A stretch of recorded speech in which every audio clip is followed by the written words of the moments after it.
Bonjour à toutes et à tous. Alors bienvenue sur cette vidéo pour vous présenter un petit peu comment installer votre petit atelier à la maison dans le cadre des ateliers bleus que je vais animer pendant cette période de confinement. Alors comme vous avez pu voir, moi je me suis installée dans la chambre de ma fille. Vous voyez que j'ai installé également des choses qui m'inspirent, qui me font du bien. C'est très important que dans le cadre de votre espace de travail, vous imaginiez un espace qui soit doux à votre cœur, doux à votre esprit, doux à votre âme. Là, j'ai ma petite bibliothèque, etc. Donc, je voulais vous présenter un petit peu comment j'ai travaillé ces différents espaces au niveau de mon atelier. Vous voyez que là, il n'est pas bien grand, hein. Vous pouvez avoir quelque chose d'encore plus petit. Vous pouvez avoir à la maison un tout petit espace comme ça, qui vous permettent simplement de prendre le temps de créer, d'avoir un espace de création. Et sachez que beaucoup d'artistes ont créé dans des tout petits espaces, hein. Eux aussi ont connu souvent des périodes de guerre, de confinement, etc. Donc ne vous mettez pas de frein par rapport à est-ce que j'ai un espace, est-ce que j'ai pas d'espace. L'essentiel, c'est d'avoir un petit coin, un petit endroit où vous puissiez créer avec bonheur et librement. Ici, j'ai posé, on va dire, plus l'atelier des couleurs, c'est-à-dire que là, j'ai mis de côté tout ce que j'ai récupéré à la maison et dans mon atelier qui est fermé. Des crayons de couleur, des feutres, donc là, c'est des Posca, des craies grasses, de l'aquarelle, des pinceaux, des plumes. Donc effectivement, on verra ensemble comment on peut aussi récupérer des couleurs et des matières à domicile, même si vous n'avez pas tout ça, pour justement faire le parcours autour de la peinture libre, hein, collage et écriture. Hein. En dessous, j'ai un petit espace plutôt bricolage qui va beaucoup servir pour tout ce qui est les parcours livres pliés, livres sculptés, avec notamment un pistolet colle, de la colle blanche, mais pareil, si vous n'en avez pas, ne paniquez pas, c'est pas grave, on va trouver des solutions. Des ciseaux, de la ficelle, vous pouvez aussi récupérer vous de la ficelle qui vient de la cuisine, hein, la ficelle pour le rôti, etc. Troisième petit espace que j'ai créé justement pour pouvoir vous proposer les ateliers bleus et notamment le parcours calligraphie zen. Voilà quelques œuvres brouillons que j'ai pu faire.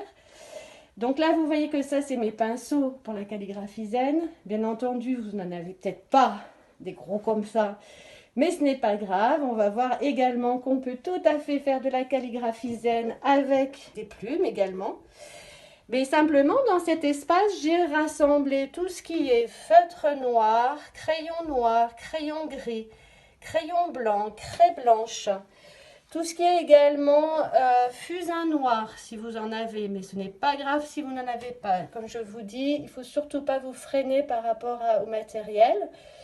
Tout ce qui est encre de Chine, et là, c'est de la récupération que j'ai faite de jus d'artichaut, en fait. C'est l'eau de l'artichaut après cuisson à la vapeur. Voilà. Ici, c'est plus mon espace de travail. Ce matin, j'ai travaillé un petit peu sur de la sculpture. D'ailleurs, vous avez pu la voir, elle est en cours de création. Ensuite, j'ai un petit espace là où j'ai regroupé plutôt de la matière. Donc là, on a de la matière colorée, du papier de soie de couleur, du tissu de couleur, des rubans, je ne sais absolument pas ce que je vais en faire, mais vous pouvez aussi récupérer du jean, des tissus, des papiers, des jolis papiers de couleur. Ça peut être du papier cadeau, ça peut être du joli papier de magazine. Donc là, c'est un espace qui nous servira beaucoup pour tout ce qui est parcours peinture libre, collage et écriture, mais aussi tout ce qui est parcours art brut, écriture d'art brut plutôt, et haïku. Ici, donc, le petit espace pour se reposer, pour s'inspirer, pour écouter les petits oiseaux ou en tout cas s'inspirer de la beauté du monde. Là, un petit espace où vous pouvez mettre de côté des feuilles blanches, des carnets, etc., c'est-à-dire de la matière sur laquelle peindre ou dessiner. Si vous n'en avez pas, ce n'est pas grave à nouveau, mais vous pouvez récupérer du papier scolaire avec des rayures, à carreaux ou quoi que ce soit. Et si vous n'en avez pas, c'est pas grave parce que là, vous avez l'espace récupération. Et notamment dans votre poubelle, vous aurez auparavant fait en sorte de récupérer des papiers divers et multiples. Voilà. Et on apprendra justement comment dessiner, peindre ou encore créer sur la base de ces papiers de récupération ou emballage de récupération. D'accord? Ensuite, donc toujours dans l'espace récupération, vous voyez là j'ai des livres que j'ai lus avec passion mais dont je ne me sers plus. Donc c'est justement tous ces livres, tous ces petits documentaires, ces vieux bouquins, d'accord, dont on n'a plus besoin. Donc gardez-les précieusement parce que c'est avec ces livres-là qu'on fera les parcours livres pliés, livres sculptés. Et ensuite, pour terminer, ben là j'ai mon petit espace sculpture, hein, c'est-à-dire avec la terre et la terre de porcelaine, terre de grès, et mon petit espace avec les outils du sculpteur.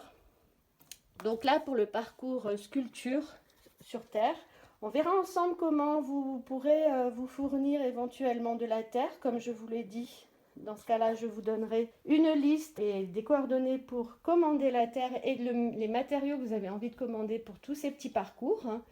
Et nous verrons ensemble dans le parcours justement sculpture sur terre, comment réaliser de belles sculptures. Voilà pour le petit voyage au sein de l'atelier. Vous voyez qu'il suffit donc de pas grand-chose et surtout de vous dire que les ateliers bleus, c'est essentiellement des ateliers qui nous permettent de créer avec des choses dont on a à disposition sous la main ou qu'on se fait livrer un petit peu à domicile si on peut. À bientôt!